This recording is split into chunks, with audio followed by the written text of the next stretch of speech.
여러분, 십자가의 길이 어떤 길인가요? 네, 고난의 길이죠. 예수님은 우리가 십자가의 길로 나아가기를 원하십니다. 그렇죠?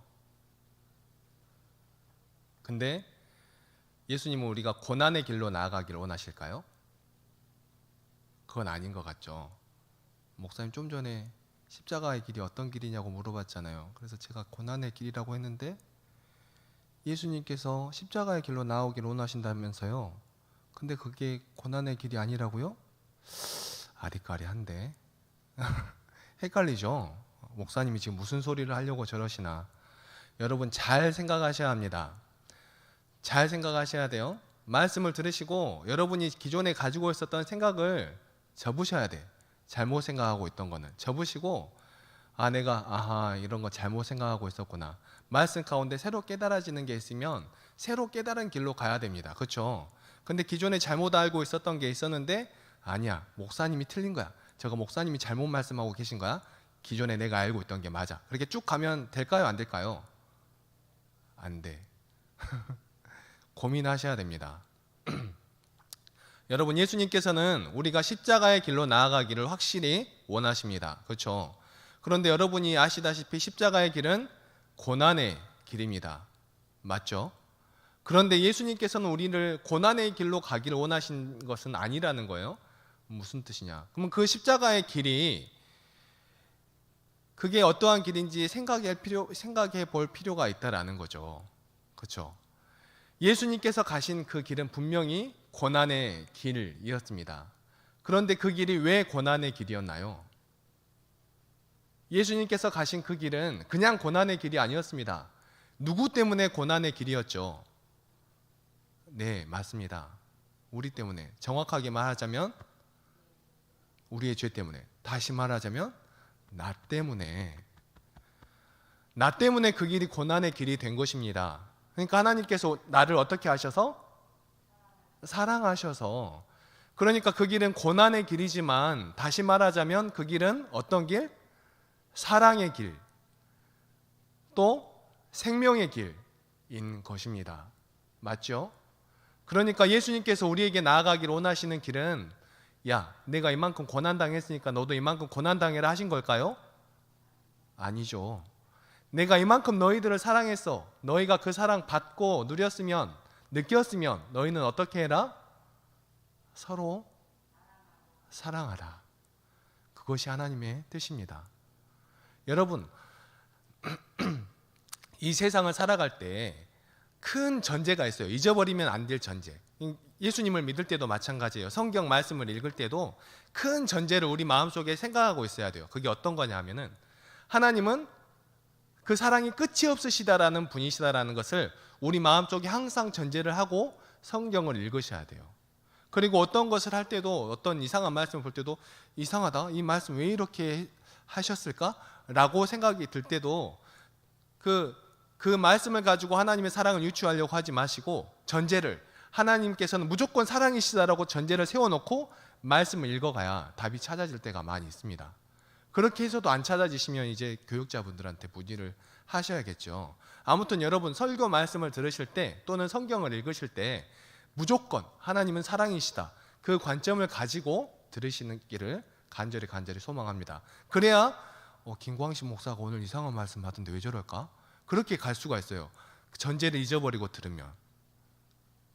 오늘 제가 약간 아리까리한 말을 하더라도, 하나님께서는 사랑이시다, 그 말을 하려고 그렇게 했구나 라고 들으시길 바랍니다. 아멘. 마태복음 24장 38절에서 39절에 보면 이런 말씀이 나옵니다. 홍수 전에 노아가 방주에 들어가던 날까지 사람들이 먹고 마시고 장가들고 시집가고 있으면서 홍수가 나서 그들을 다 멸하기까지 깨닫지 못하였으니 인자의 임함도 이와 같으리라. 아멘. 말세의 때에 나타나는 현상을 말씀하신 것이죠. 노아는 홍수 심판의 경고를 받고 준비를 합니다. 그러나 사람들은 어떠하였습니까? 이것을 무시하고 여전히 먹고 마시고 장가들고 시집가는 일에 몰두하면서 살았죠. 그런데 오늘날을 살아가는 우리들의 모습도 이것과 별로 다르지 않지요. 우리의 시대가 그렇습니다. 예수님께서 분명히 다시 오겠다 말씀하셨습니다.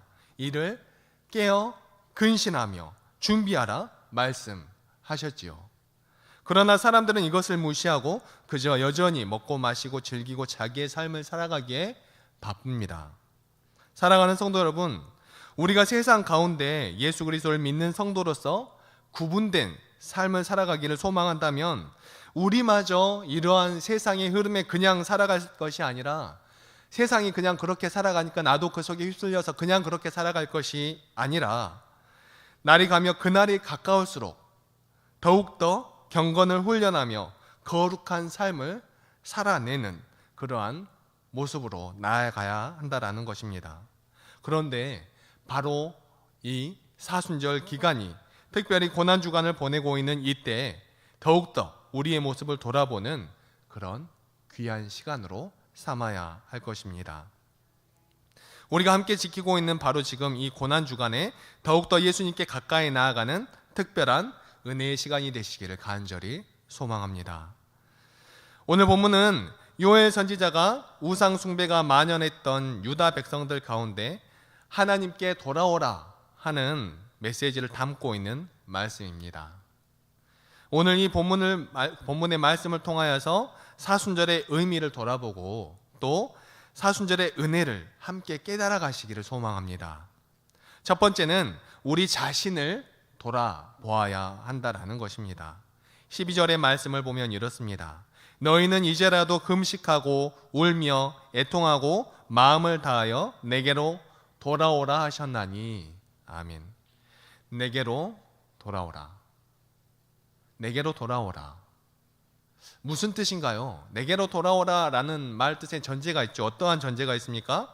나에게서 지금 가까이 있다, 떨어져 있다? 나에게서 떨어져 있다. 나랑 같이 있다, 같이 안 있다? 같이 안 있다. 같이 있지 않다. 그러니까 나에게로 돌아오라 하는 것이죠. 지금 우상 숭배 가운데 빠져있는 이스라엘 백성들에게 하나님께서 말씀하시는 겁니다. 내게로 돌아오라. 그런데 그 말씀을 오늘날 동일하게 우리에게도 말씀하십니다. 내게로 돌아오라. 우리가 어떠한 곳에 있길래, 우리가 어떠한 삶의 자리에 있길래 우리는 예배당에 나와 있고 우리는 하나님을 바라보고 있는 것 같은데 하나님께서는 우리를 왜 돌아오라, 우리에게 왜 돌아오라 말씀하실까요? 우리가 우리의 모습을 바라보면 뭐 잘못하고 살아가고 있는지 알 수가 없습니다. 그러나 예수님 앞에 나아가게 되면 그 십자가의 은혜로, 그 십자가의 능력으로 우리의 모습을 온전히 바라볼 수 있게 되는 것이죠. 마치 거울 앞에 서는 것처럼 우리 자기 자신의 모습을 그대로 볼 수 있습니다. 오늘 찬양의 가사에서도 나왔죠. 우리가 십자가의 그늘 아래로 가야 한다고. 우리가 십자가의 그늘 아래 갈 때 우리가 평안해지고 우리의 삶이 온전해질 수 있습니다. 예수 그리스도를 의지해야 한다라는 것이죠. 그런데 예수 그리스도 앞에 나아갈 때에 우리의 모습, 하나님으로부터 멀어져 있는 우리의 모습을 발견할 수가 있게 된다 하는 것입니다. 십자가 앞에 나아가면 어떤 모습 때문에 우리의 모습이 어떻게 하나님께로부터 떨어져 있다는 것을 알게 될까요? 우리가 어떠한 사람입니까? 세상에서는 뭐 잘 나가기도 하고 또 무엇인가 어떠한 한 분야에서 뛰어나기도 하고, 집안에서는 당당한 남편이기도 하고 또 아버지이기도 하고, 직장에서는 일 잘하는 어떤 직원이시기도 하겠지요. 그런데 십자가 앞에 서면 우리가 얼마나 교만한 사람인지, 우리가 얼마나 사랑이 없는 사람인지, 우리가 얼마나 부족한 사람인지 깨닫게 됩니다. 위선을 떨며 살던 자기 자신이 얼마나 하나님 앞에 큰 죄인인지를 깨닫게 되는 것이죠. 자기의 공적에 취해 살던 사람들은 자기가 하나님 앞에 얼마나 큰 죄 많은 사람이라는 사실을 발견하게 됩니다. 세상에서는 나의 것만을 바라보며 나의 가족, 나의 자녀, 오로지 나의 생각과 나의 뜻만을 위해서 살아가던 그러한 모습 속에서 살아가다가 십자가 앞에 서면 나를 위해 모든 것을 내어주신 예수님의 그 사랑을 발견하게 되고, 그 사랑으로 말미암아 우리의 모습을 발견하게 되는 것이죠. 그러한 모습을 발견하게 될 때 우리는 나의 것만 찾으며 살아갔던 우리들의 연약한 모습을 또한 발견할 수 있는 것입니다. 사순절은 제의 수요일로부터 시작이 됩니다. 전통적으로 제의 수요일에는 특별한 예식을 가졌었습니다. 이 예식에서 주의 종들은 제를 성도들의 머리에 얹어 주었다라고 합니다. 몸에 제를 뿌리는 의식은 구약에서 유래된 것인데요. 그 모습을 살펴보면 다윗의 아들 암논이 다말을 욕보인 후 쫓아냈을 때였습니다. 사무엘하 13장 19절 말씀입니다. 다말이 제를 자기의 머리에 덮어쓰고 그의 채색 옷을 찢고 손을 머리 위에 얹고 가서 크게 울부짖으니라. 아멘. 또 한 번은 예스더를 친딸처럼 키웠던 모르드게가 아하수에로의 신하 하만이 모르드게가 자신에게 꿀지도 아니하고 절하지도 아니한 사건을 빌미로 그를 미워하게 되었는데, 이를 계기로 하만이 유다 사람들을 전부 다 죽여버리려고 하죠. 그것을 알게 된 모르드게가 취했던 행동입니다. 에스더 4장 1절에서 3절 말씀입니다. 모르드게가 이 모든 일을 알고 자기 옷을 찢고 굵은 베옷을 입고 제를 뒤집어 쓰고 성중에 나가서 대성통곡하며 되골 문 앞에까지 이르렀으니 굵은 베옷을 입은 자는 되골 문에 들어가지 못함이라. 왕의 명령과 조서가 각 지방에 이름에 유다인이 크게 애통하며 금식하며 울며 부르짖고 굵은 베옷을 입고 죄에 누운 자가 무수하더라. 아멘. 그리고 또 한 번은 욥기에 나옵니다. 욥이 당한 고난은 다들 잘 알고 계시죠? 욥이 자녀와 재산을 잃고 발바닥에서부터 정수리까지 종기가 났던 때의 모습입니다. 욥기 2장 7절의 말씀입니다. 욥이 제 가운데 앉아서 질그릇 조각을 가져다가 몸을 긁고 있더니. 아멘. 욥의 심정을 잘 알 수 있는 그러한 부분이죠. 욥이 하나님께 회개하며 나아갈 때 이렇게 나타내고 있습니다. 욥기 42장 6절 말씀입니다. 그러므로 내가 스스로 거두어드리고 티끌과 제 가운데에서 회개하나이다. 아멘. 죄를 뿌린다라는 것은 이처럼 엄청난 슬픔에 잠기게 되었을 때나 큰 일을 만나게 되었을 때, 그리고 회개하는 의미로 그렇게 뿌려진 것입니다. 그렇기에 죄의 수요일은 이처럼 감당할 수 없는 인류의 그 큰 슬픔을 다시 돌이켜 보며 상기시키는 사순절의 시작의 의미로 적당했던 것이지요. 그러나 오늘날에는 어떻습니까? 죄의 수요일이라고 해도 그게 왜 죄의 수요일이라고 부를까? 아리송하기만 하고 그 뜻은 잘 모르고 넘어가는 경우가 많이 있지요. 부활절은 우리 그리스도인들에게는 가장 큰 절기입니다. 그런데 그 부활절을 예비하는 사순절, 그 사순절의 시작의 의미도 제대로 기억하지 못하고 있는 우리가 하나님을 바로 대하지 못하고 살아가는데 어떻게 하나님에 대해서 똑바로 알아가고 살아갈 수 있겠습니까? 그렇습니다. 우리는 하나님 앞에 서지 않으면 우리 자신이 누구인지를 잊어버리게 됩니다. 하나님을 잊어버리니까 우리 자신도 잊어버리게 되죠. 남의 눈에 티는 보면서 자기 눈에 들보는 보지 못하는 그러한 사람이 되어버리고 맙니다. 나 자신을 바로 보지 못하게 됩니다. 그러나 우리가 하나님 앞으로 나아가면, 말씀 앞으로 나아가면 우리는 거울 앞에 서는 것과 같이 우리의 모습을, 있는 그대로의 모습을 볼 수 있게 되죠. 그리고 깨달을 수 있게 됩니다. 하나님 앞으로 나아가기를 소망합니다. 하나님 앞으로 나아가서 우리들의 모습을 온전히 바라보며 우리가 어떠한 죄인인지 다시 한번 깨달으며 우리의 부족하고 못난 마음, 우리의 부족하고 못난 행실, 우리의 부족하고 못난 우리의 입술을 다스리며 우리의 모습을 바라보며 나아가는 믿음의 백성들 되기를 소망합니다. 오늘 요엘 선지자의 애통한 외침과 같이 여호와께 마음을 다하여 돌아가기를 소망합니다. 우리 하나님은 지금 우리가 돌아와 우리의 마음이 다시 하나님 앞에서 돌아보기를 원하고 계십니다. 이 사순절 기간, 특별히 마지막 고난 주간의 기간에 우리는 하나님 앞에 서서 우리 자신을 돌아보아야 합니다. 내가 누구인지 다시금 새롭게 발견해야 하죠. 그리고 나의 그 모든 연약함과 죄악을 하나님의 그 긍휼하심과 용서로 새롭게 해야 합니다. 하나님은 선하시고 능하신 분이시고 인자가 크신 분이시라서 우리가 우리의 죄를 회개하며 아버지 앞에 나올 때에, 우리가 우리의 죄를 돌이키며 아버지 앞에 나올 때에 그것을 모두 용서해 주시는 그러한 분이시죠. 오늘 이 저녁 우리의 모든 죄와 연약함이 예수님의 그 은혜와 사랑으로 회복되어지는 은혜가 함께하기를 간절히 소망합니다. 두 번째는 참회하라 하는 것입니다. 오늘 보면 12절 말씀입니다. 여호와의 말씀에 너희는 이제라도 금식하고 울며 애통하고 마음을 다하여 내게로 돌아오라 하셨나니. 아멘. 이제라도 금식하고 울며 애통하고. 17절에 보면 여호와를 섬기는 제사장들은 낭실과 제단 사이에서 울며 이르기를 여호와여 주의 백성을 불쌍히 여기소서라고 기록하고 있습니다. 하나님께서 보시기에 당시 이스라엘 백성들은 하나님 앞에 나와서 애통해도 시원치 않을 정도로 중죄인이었다라는 것이죠. 하나님께서 보실 때 당시 이스라엘의 제사장들은 늘 하나님의 전에 나와서 백성들의 죄 때문에 울어도 시원치 않을 정도로 이스라엘 백성들이 큰 죄 가운데 있었다라는 것입니다.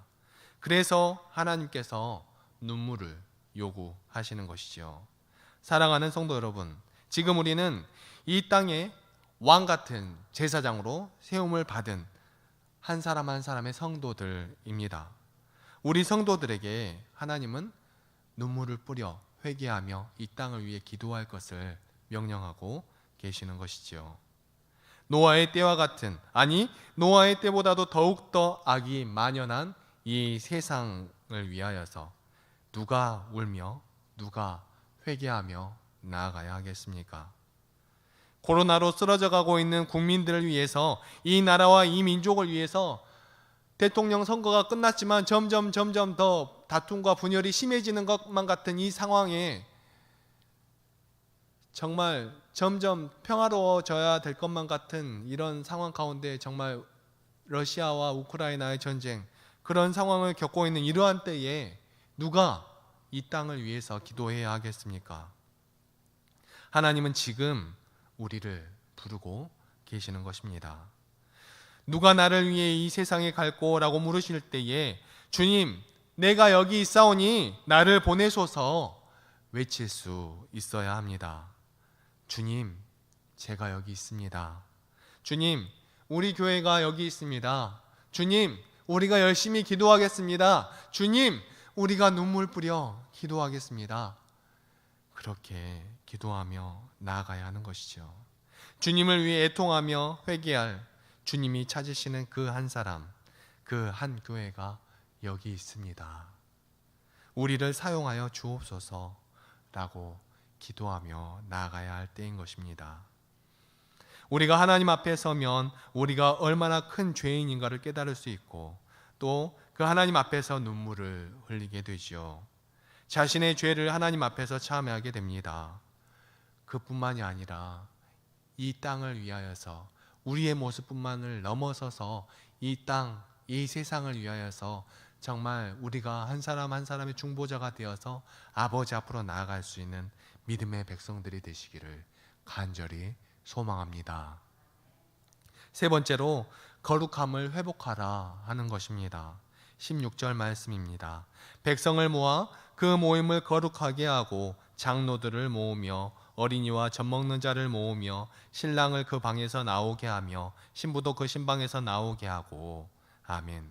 백성을 모아 그 모임을 거룩하게 하고 하나님의 백성의 거룩을 회복하게 하라 하는 말씀이죠. 하나님께서 우리 하나님의 백성들에게 공통적으로 명하시는 말씀은 내가 거룩하니 너희도 거룩하라 하신 말씀이죠. 여기서 거룩하라 라는 말씀의 뜻은 구별되어라 라는 뜻입니다.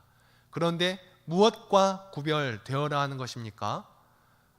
세상과 구별되어라 하는 것이지요. 자기 자신을 위해서 살아가는 세상과 구별되어라.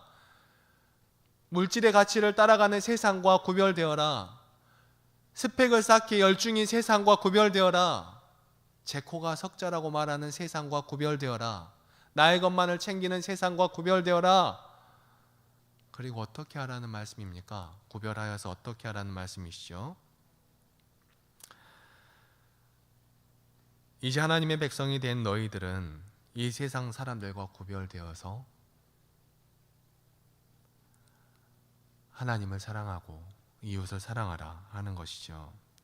우리가 거룩하게 되려면 두 가지가 필요합니다.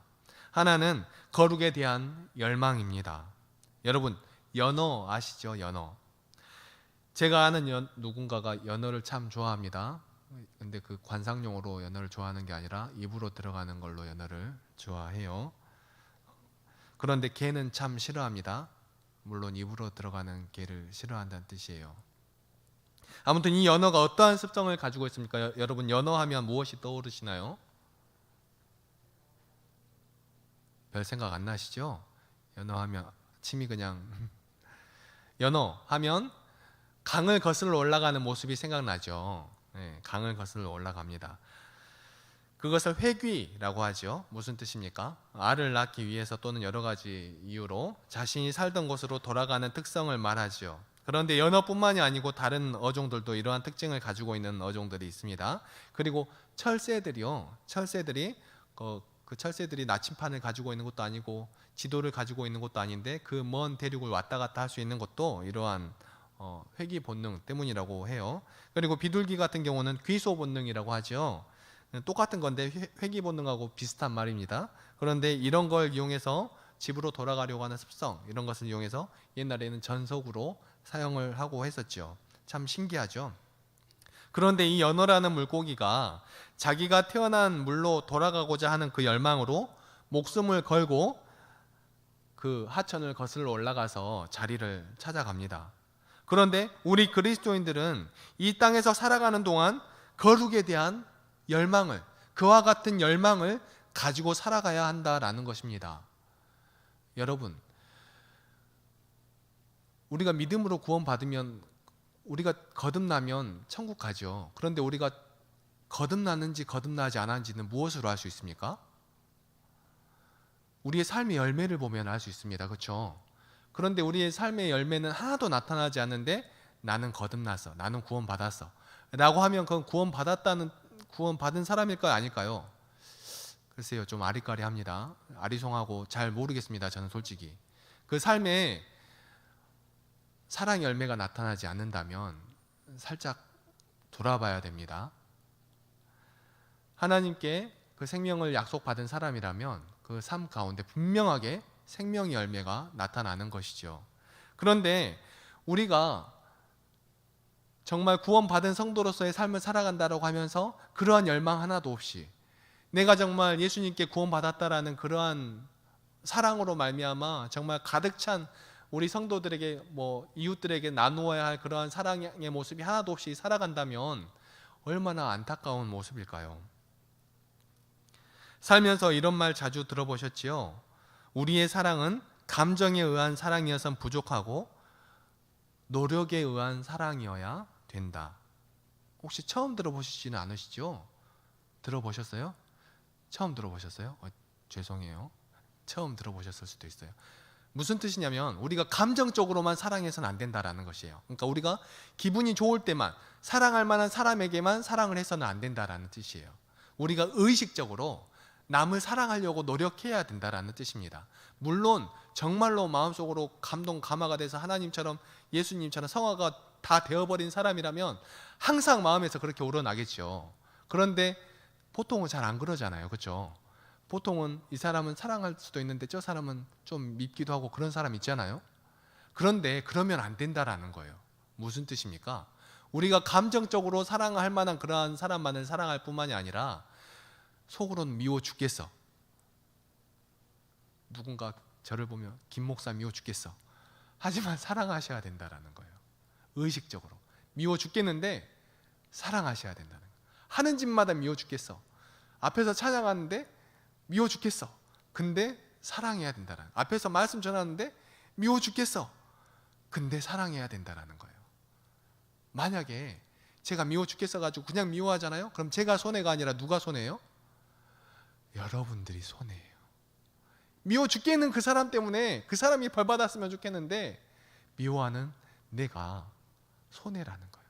그러니까 여러분 감정적으로 사랑하려고 하지 마시고 안 되더라도 마음속으로 안 되더라도 억지로 사랑하시길 바랍니다.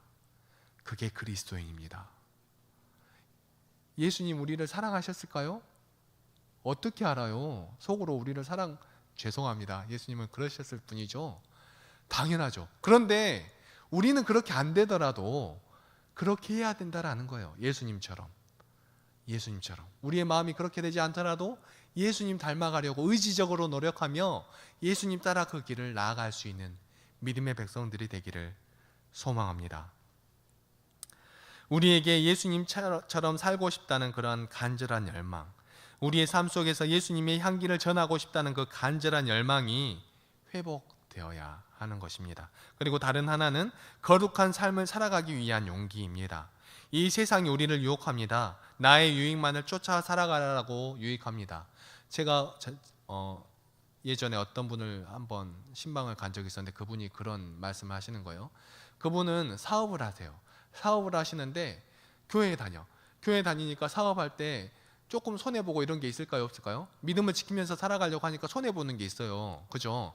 근데 자기 아는 어떤 사람이 찾아가지고 올 때 차도 엄청 좋은 고급 외제 승용차를 타고 따가가지고 이제 그만 좀 해. 이제 한턱 해가지고 잘 먹고 잘 살아야지. 언제까지 그렇게 살 거야?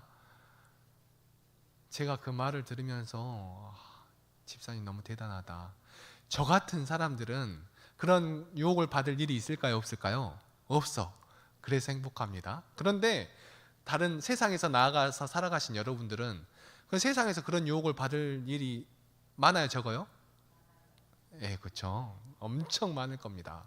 엄청 많아. 저희들은 그런 유혹을 받을 일이 없어서 잘 모르지만 여러분들은 그런 유혹을 받을 일이 많이 있을 줄 압니다. 그런데 그 아는 분이 와가지고 그렇게 말했다는 것은 그 집사님이 그걸 지키면서 살아갔다는 거예요? 안 지키면서 살아갔다라는 거예요? 지키면서 살아갔다라는 거예요. 그 모습을 볼 때마다 들었을 때 저는 정말 마음에 감동이 왔어요. 정말 우리는 그런 삶 가운데 있지 아니하지만 정말 우리가 이러한 정말 뭐라고 해요? 저희는 영적 부르주아라고 부릅니다.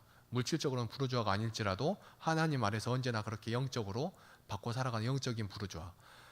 우리 같은 부르주아가 영적인 그런 것을 흘려보냄으로 인해서 세상에서 살아가는 여러분들이 조금이라도 믿음에서 흔들리지 않고 나아갈 수 있는 그러한 믿음으로 세워져 갈 수 있다면 정말 그것으로 인하여서 얼마나 큰 기쁨이 되는지 모르겠습니다. 그러한 말씀을 들었을 때 저 집사님은 세상에서 그 후배한테 그리스도인이구만 하는 소리를 들으셨을 것 같더라고요. 그게 얼마나 세상에서 큰 칭찬의 말인지 모르겠어요.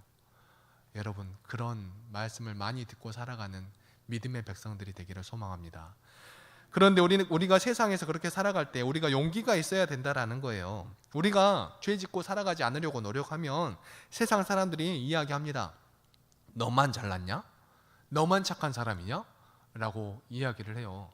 아니, 제가 착한 사람이라서 그렇게 살아가려고 하는 것이 아니라 우리는 사랑의 빚진 자이기 때문에 그렇게 살아가는 거잖아요. 우리는 그렇게 알고 있잖아요. 그런데 세상 사람들이 봤을 때는 그게 아니라는 거죠. 또 예전에 어떤 성도님과 이런 대화를 한 적이 있어요. 북한 사람에 대한 이야기였는데요.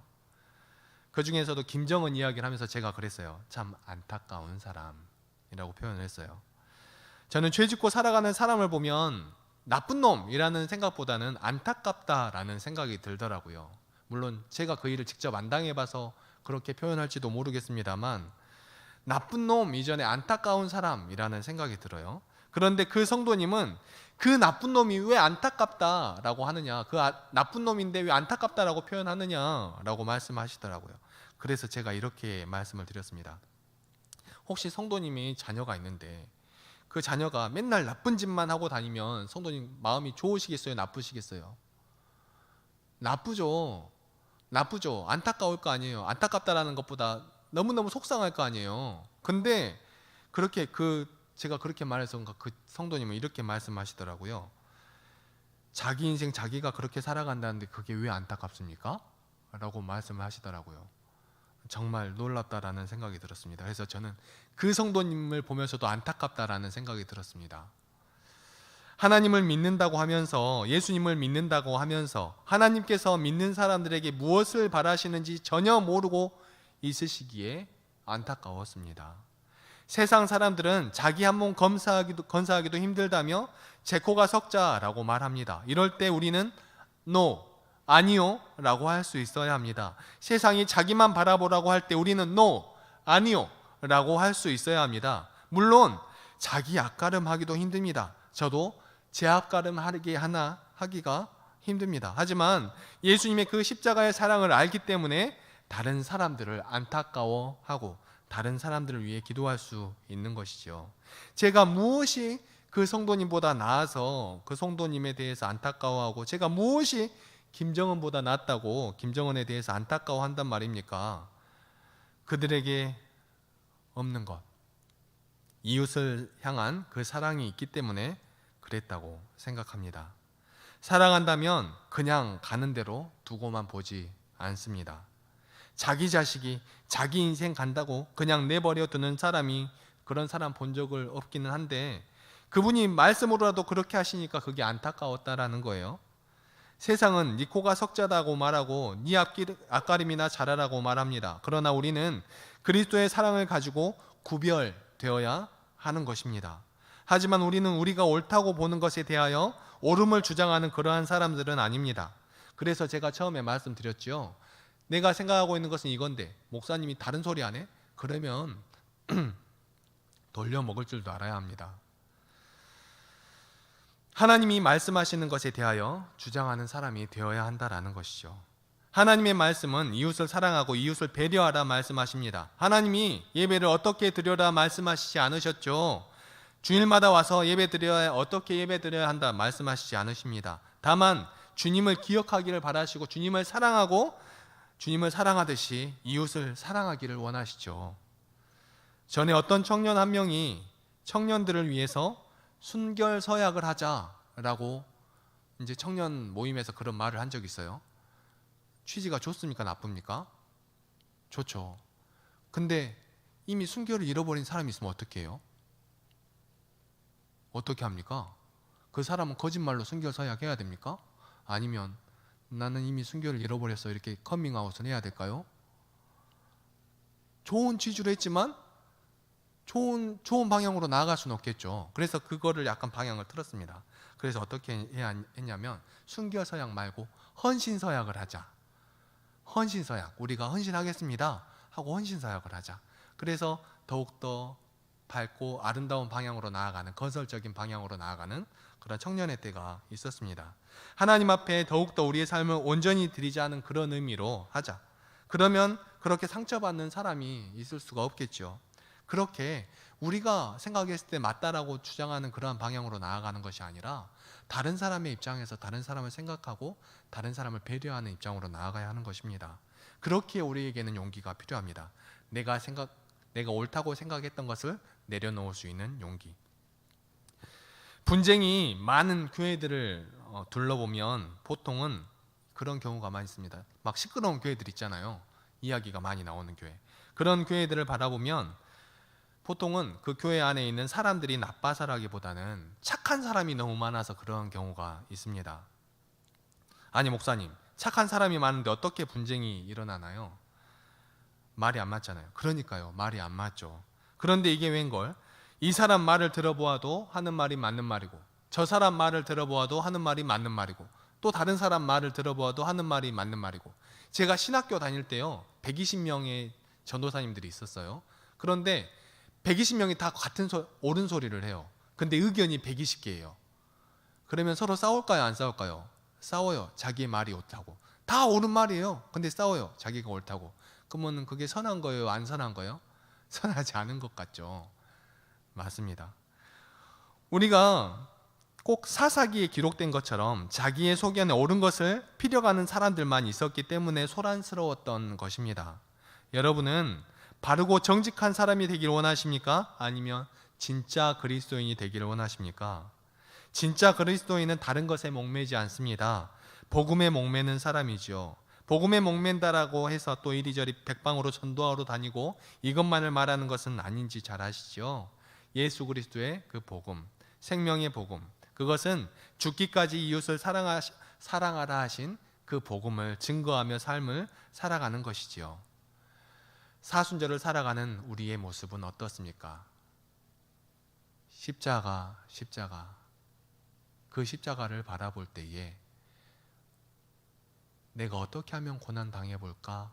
이런 고민하지 마시고 예수님께서 나를 위해 지고 가신 그 십자가를 바라보며 어떻게 하면 내 이웃을 기쁘게 해볼까? 어떻게 하면 내가 예수님처럼 나의 이웃을 위해 살아가 볼까? 이것을 고민하는 사순절이 되기를 간절히 소망합니다. 특별히 고난주간 예수님께서 우리를 위하여 고난 당하셨습니다. 우리를 위하여 핍박 당하셨고 우리를 위하여 채찍을 맞으셨고 십자가에 달리셨지요. 우리는 우리의 이웃을 위해서 우리의 삶을, 우리의 시간을 얼마나 내어주고 있습니까? 우리도 예수님의 그 사랑을 믿고 깨달았다면 우리의 이웃을 위해서 예수님이 우리를 사랑하였듯이 우리도 그 사랑을 흘려보내며 우리의 이웃을 위해서 우리의 것을 나눌 수 있는 귀하고 아름다운 믿음의 성도들이 되시기를 간절히 소망합니다. 기도하시겠습니다. 사랑거리가 충만하신 하나님 아버지, 너무나 감사합니다. 이 사순절 기간을 통하여서 우리를 부르시는 하나님의 그 은혜를 생각하게 하시니 너무나 감사합니다. 우리가 이 기간 동안 진정 우리의 모습을 돌아보며 우리의 삶 가운데 온전히 회개함으로 아버지 앞으로 나아가고 하나님께서 우리에게 보여주신 그 십자가의 사랑을 우리도 또한 우리의 이웃들에게 행하며 그 고난의 길에 동참하는 우리들의 모습이 될 수 있도록 도와주시고 인도하여 주시옵소서. 하나님께서 우리를 사랑하여 주셨으니 우리도 또한 우리의 이웃들을 사랑하며 나아가는 믿음의 백성들 될 수 있도록 도와주시고 인도하여 주시옵소서. 함께하여 주시니 감사드리오며 이 모든 말씀 사랑이 충만하신 우리 주 예수 그리스도의 이름으로 기도합니다. 아멘.